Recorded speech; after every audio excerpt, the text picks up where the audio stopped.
Can we go now? Okay na. Okay na, Yes, sir. okay na. Go. Okay sir, anytime. Thank you. Good morning, ladies and gentlemen.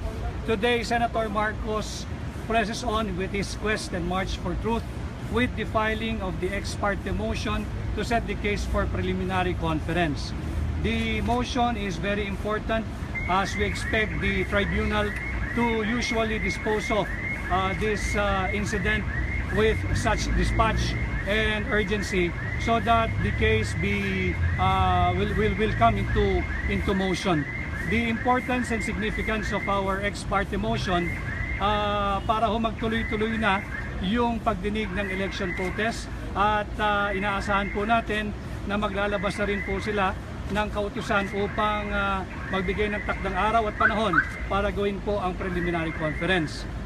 Nang sa ganun ho ay makapagsumiti na ang parehong partido ng kanilang mga preliminary conference brief, after which we expect the preliminary conference order to contain even the date when the judicial revision of ballots will be undertaken.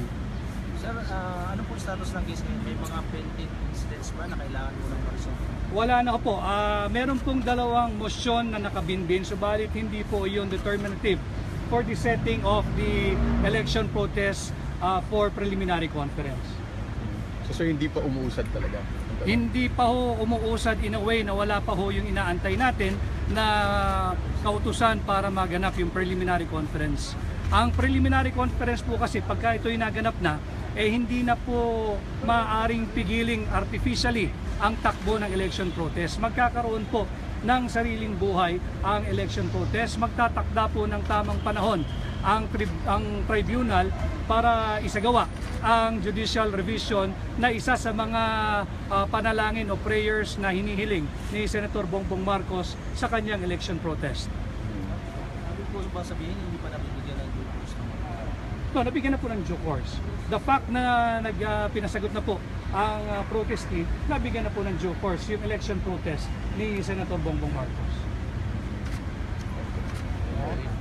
Lamang po, maraming salamat at magandang umaga sa inyong lahat. Pangalan mo sir, pangalan. Attorney Vic Rodriguez. Sir, thank you. Thank you.